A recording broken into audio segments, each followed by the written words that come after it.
commencement, Dieu créa les cieux et la terre.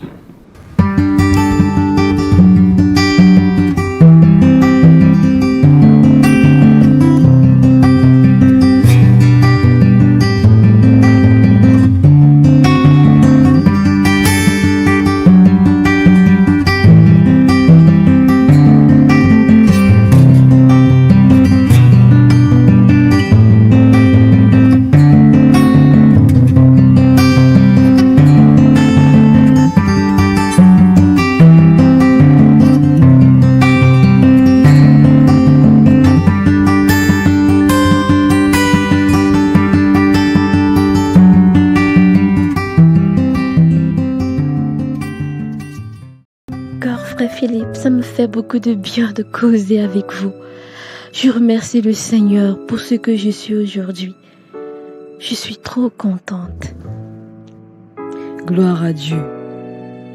Tu es comme ma fille. Allez, viens là.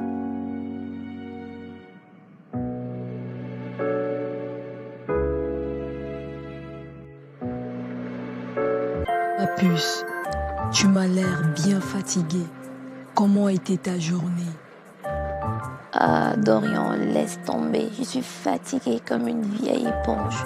Je suis allée à l'hôpital. Par la suite, je suis retournée au bureau. Et figure-toi que les employés ne font pas leur travail comme il faut. Je t'assure que ma journée n'était pas du tout facile. Je comprends. Oh, ma pauvre, tu travailles vraiment dur.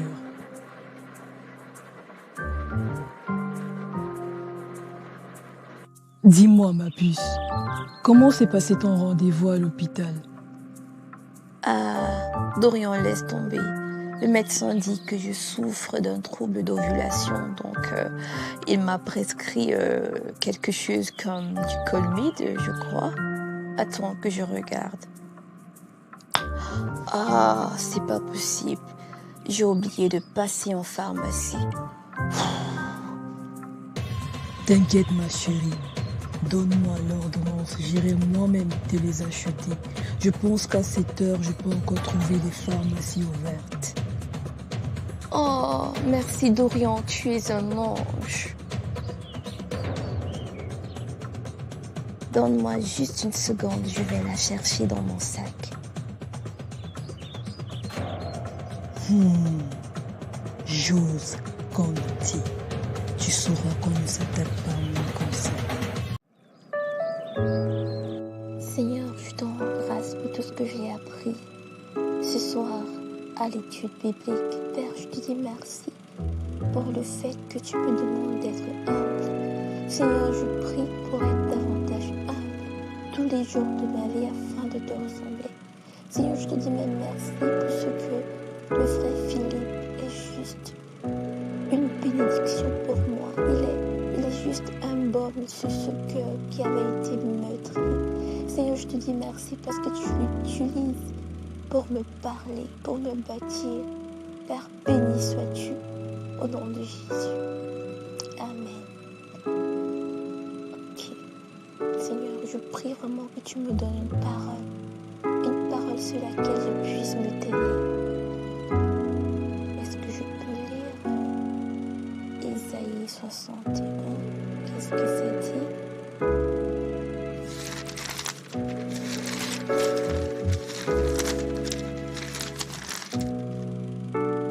Ok. Ésaïe 61, verset 1. L'Esprit du Seigneur, l'Éternel, est sur moi, car l'Éternel m'a oint pour porter de bonnes nouvelles aux malheureux. Il m'a envoyé pour guérir ceux qui ont le cœur brisé. Waouh! Pour proclamer aux captifs la liberté et aux prisonniers la délivrance. Oh Seigneur, tu es venu pour guérir mon cœur brisé. Oh Seigneur, merci pour cette parole. Parce que je sais que tu es venu pour me guérir. Merci Seigneur. Waouh! Jésus, tu es réellement venu guérir les cœurs brisés. Seigneur, merci pour cette parole parce que je sais que tu es venu pour guérir mon cœur. Oh Dieu, merci pour cette parole d'espoir que tu me donnes. Seigneur, je crois que mon cœur est guéri. Je crois que tu l'as guéri. Seigneur, je crois que je suis forte, que je suis belle, que j'ai de l'assurance, pas parce que je suis intelligente ou parce que j'ai des capacités, mais parce que je suis ta fille et que je t'appartiens. Oh Seigneur, merci pour cette assurance. Merci pour ton amour. Merci pour ton assurance. Père, merci infiniment. Oh Dieu, je prie, protégeons cela, cette parole dans mon cœur. Pour toujours, pour toujours. Oh Père, merci. Bonjour Carla, comment allez-vous? Bonjour madame, je vais bien merci et vous? S'il vous plaît, pouvez-vous annuler tous mes rendez-vous de cet après-midi? Je ne me sens pas très bien. D'accord, je fais ça. Oh, je sais pas pourquoi je me sens aussi mal. Qu'est-ce qui ne va pas? C'est quoi ce bruit?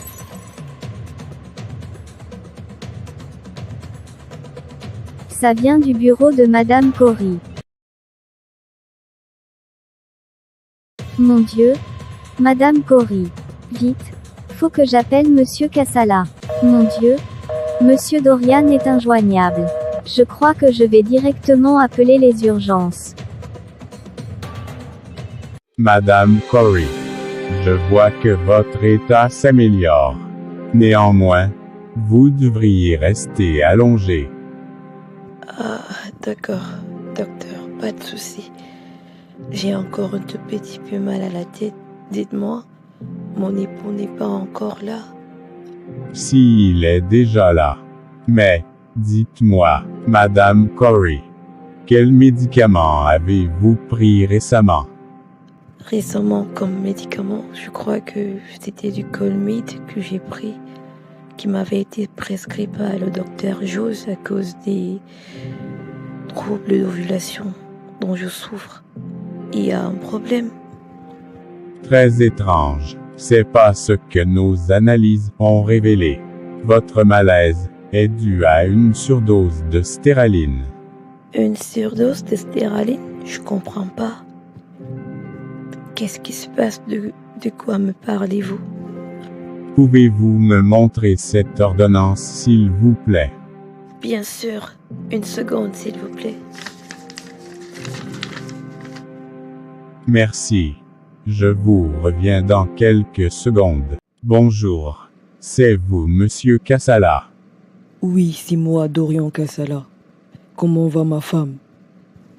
Elle est hors de danger maintenant. Vous pouvez aller la voir. Je suis le docteur Dimalo. Enchanté de vous connaître, docteur Dimalo. Dites-moi, docteur Dimalo, de quoi souffre ma femme? Justement. Pouvez-vous passer à mon bureau après? D'accord, docteur Dimalo.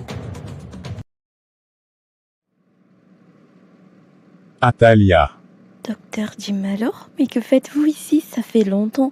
On vous voit ici que lorsqu'il y a des cas compliqués. Qu'est-ce que vous faites là? Trouvez-moi Jose, et dites-lui que je l'attends dans mon bureau, de toute urgence. Docteur Dimalo, dites-moi, tout va bien? Je ne peux pas t'en parler, pour l'instant. D'accord, je comprends. Je vais essayer de trouver Jose et je lui transmets le message tout de suite. Merci. Ah, Jose, enfin je te retrouve. Le docteur Dimalo voudrait te voir dans son bureau de toute urgence. Ah ouais? C'est quoi le problème? Qu'est-ce qui se passe? Il n'a pas voulu me dire de quoi il était question. Je pense qu'il est préférable que tu y ailles et comme ça tu seras fixé. D'accord, je vois. Ok, je vais passer à son bureau. Enfin, te voilà Dorian. Tu m'as beaucoup manqué. Enfin, tu es là.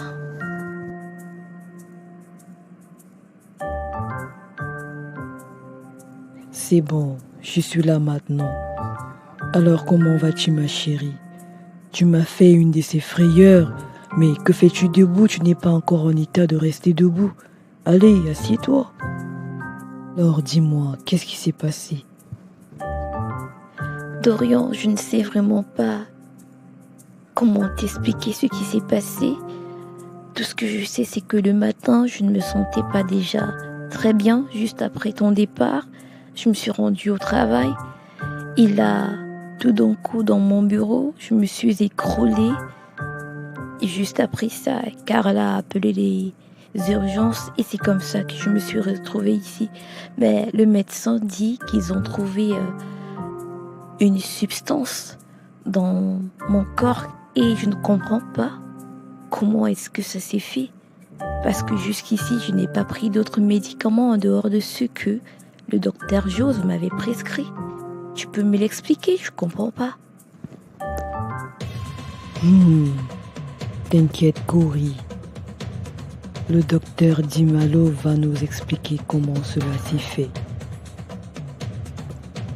J'ai vraiment hâte d'entendre les explications parce que là, je ne me l'explique pas. Je ne prends pas d'autres médicaments en dehors de ce que le docteur m'a prescrit. Qu'est-ce qui s'est passé? Je veux une explication. Docteur Dimalo, vous m'avez fait appeler. Qu'est-ce qui se passe? Oui. C'est bien toi qui as fait cette ordonnance à Madame Kassala. Faites-moi voir, s'il vous plaît. Oui, c'est moi qui lui ai fait cette ordonnance, mais je ne comprends pas. Je ne lui ai jamais prescrit de la stéraline. Ça, c'est impossible. Je comprends pas ce qui se passe. Jose, c'est bien ta signature et ton nom marqués sur l'ordonnance. C'est bien ma signature, mais je ne lui prescrirai jamais de la stéraline. Je suis pas fou. Jose, si c'est pas toi, comment se fait-il que ton nom et ton cachet se retrouvent sur l'ordonnance? Comment vas-tu justifier cela? Sais-tu que ceci est une faute médicale très grave? Oh mon Dieu, je ne sais pas pourquoi ça m'arrive. Mais puisque je vous dis que je ne lui ai jamais prescrit ce médicament. Allons, docteur Dimalo, ça fait maintenant plusieurs années que nous travaillons ensemble dans cet hôpital et jamais j'ai fait de telles erreurs. Je ne comprends pas. Mais une chose est sûre, c'est que je connaîtrai le fin mot de cette histoire. Docteur Conti, je veux bien vous croire, mais expliquez-moi comment votre nom se retrouve sur l'ordonnance. Docteur Dimalo, je ne saurais vous expliquer cela. Je ne saurais même pas me l'expliquer à moi-même. Docteur Conti, je suis navré, mais vous allez arrêter d'exercer en attendant que cette histoire soit claire. Docteur Dimalo, vous n'allez pas me faire ça. Puisque je vous dis que je ne lui ai pas prescrit ce médicament, je ne sais pas ce qui se passe, j'ai l'impression de rêver. Vous n'allez pas me faire ça, docteur Dimalo. Jose, tu es comme un fils pour moi, j'ai le devoir de sévir, vu que la faute vient de notre côté. Espérant que Monsieur Kassala et sa femme n'engagent pas de poursuite. Oui, je vois. Jose, si vraiment tu n'as pas fait cette ordonnance, tout rentrera dans l'ordre. Oui, entrez. Jose, tout va bien? Je vais devoir arrêter d'exercer. Donc, je suis en train de partir. Je vais rassembler mes affaires. Mais qu'est-ce que tu racontes? Qu'est-ce qui s'est passé? Je ne comprends plus rien. Qu'est-ce qui s'est passé, Jose? Je crois que j'ai fait une bêtise à Talia. Il s'avère que j'ai commis une erreur médicale en prescrivant de la stéraline à une dame. Ok, et qu'est-ce qu'elle avait, la dame? D'après les analyses, cette dame souffrait d'un trouble d'ovulation. Alors, normalement, je lui ai prescrit du Colmid. Et je crois que c'est du Colmid que je lui ai prescrit. Sauf que, dans l'ordonnance que le docteur Dimalo m'a montré, il y a plutôt marqué de la stéraline. Et ça, je n'arrive pas à me l'expliquer. Peut-être que je me fais vieux, mais j'y ai encore toute ma tête quand même. Je ne suis pas en train de devenir fou. Aïe, aïe. Alors là, je vois. Qu'est-ce qui s'est passé? D'où sort donc cette ordonnance avec ton nom et ton cachet marqué dessus? Enfin, il y a des choses qui se passent dans cet hôpital et je comprends plus. Atalia, je ne sais quoi te dire. Tout ce que je sais, c'est que j'aurai le fin mot de cette histoire. Bref, j'étais juste venu te dire que tu ne me verras plus dans les couloirs. Au moins, tu auras ta tranquillité. D'accord, Jose. S'il te plaît, est-ce que tu me permets juste de prier pour toi? Au point où j'en suis, Atalia, est-ce que ça vaut la peine? Bref, si tu veux parler à ton Jésus, bah, vas-y, peut-être qu'il aura quelque chose pour moi aujourd'hui. Jose, Jésus a toujours quelque chose pour nous. Ok, je vais prier. Père, je te remercie pour cette situation. Tu dis dans ta parole que nous devons te rendre grâce en toutes choses, en toute situation. Éternel, je prie, toi qui connais la vérité, de te glorifier dans cette situation. S'il te plaît, au nom de Jésus-Christ. Amen. D'accord, merci. Ok, Atalia, tu ne verras plus cette tête dans ces couloirs. Prends soin de toi. T'inquiète, tout ira bien. Tout ira bien. Voilà Madame Corey, l'erreur était la nôtre. Si vous voulez entamer des poursuites, c'est votre droit. Docteur Dimalo, vous vous rendez compte que j'ai failli mourir? Nous sommes sincèrement désolés. Le docteur Jose Conti n'exerce plus dans cet hôpital. Docteur Jose? Oh non, il est trop gentil. J'ai été avec lui dans son bureau. Il m'avait l'air concentré. D'ailleurs, je ne comprends pas comment est-ce que ce truc s'est retrouvé dans... Je me souviens bien qu'il m'avait prescrit du Colmid. Oui, je me souviens très bien. J'ai regardé l'ordonnance et c'était le Colmid. Je ne comprends pas. Cette histoire me paraît de plus en plus louche.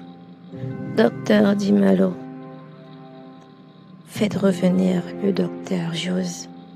Je n'engagerai aucune poursuite. Je sais que c'est un homme bien et mon esprit me dit de laisser. Après tout, je suis en vie, je ne suis pas morte et je décide de n'engager aucune poursuite parce que je crois que c'est un homme bien. Votre mari est-il de cet avis? Parce qu'il s'est juré de nous traîner en justice.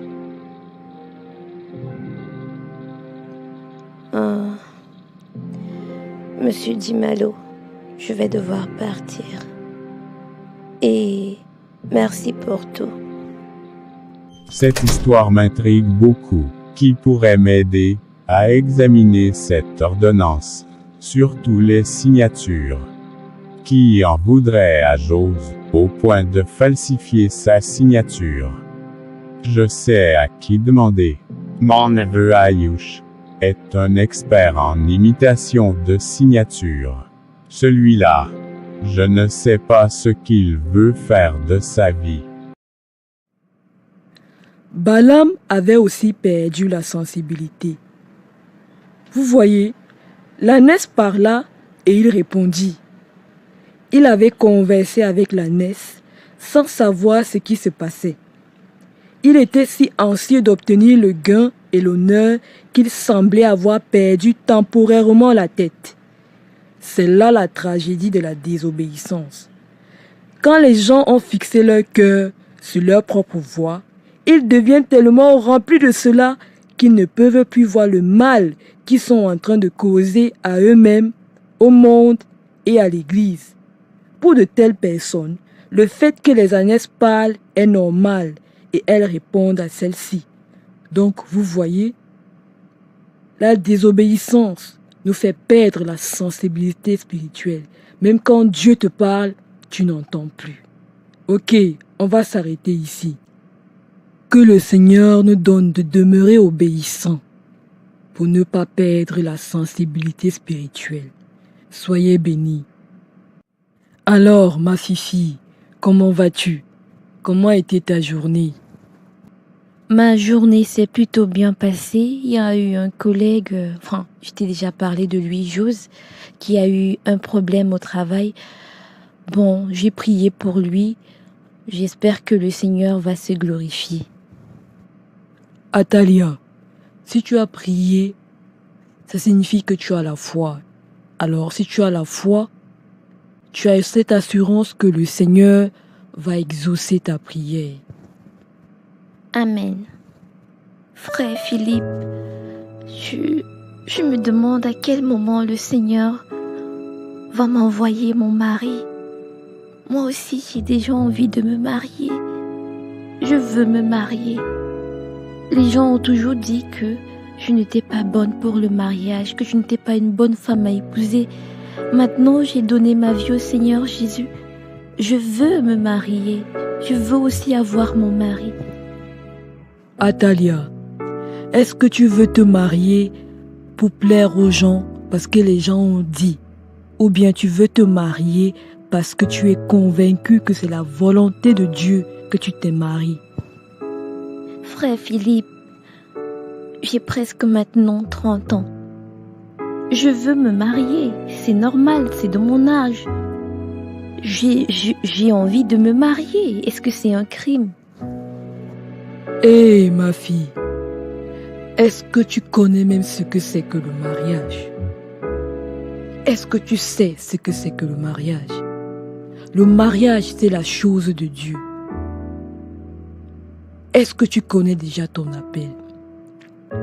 Une personne qui brûle de se marier sans connaître son appel est dans la confusion. Est-ce que tu sais déjà ce à quoi le Seigneur t'appelle?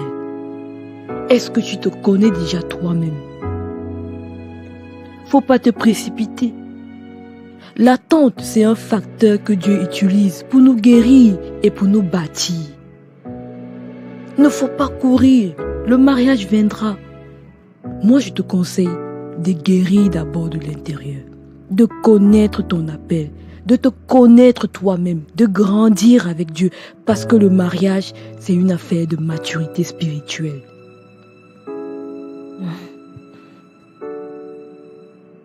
La première chose à faire pour la recherche d'un conjoint, c'est de se connaître soi-même, savoir ce qu'on a à offrir, se connaître spirituellement, connaître ses habitudes.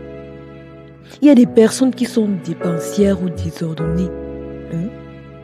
Et tout cela, tu dois d'abord te connaître pour savoir quel type de personne toi-même tu es. Donc, ce n'est pas une histoire où tu vas courir parce que les gens ont dit ou même parce que l'âge est en train d'avancer. On ne se marie pas parce que l'âge est en train d'avancer. On ne se marie pas parce qu'on nous met la pression. On ne se marie pas parce qu'on voit les autres se marier. Ça, c'est avec des motifs purement et purement mondains et égoïstes. Tu dois te marier parce que le Seigneur a dit c'est le moment pour toi. Atalia, ne me comprends surtout pas mal. Je veux ton bonheur. Je veux que tu te maries, mais s'il te plaît, ne rate pas ce virage. Prépare-toi comme il faut, rassure-toi d'être guéri.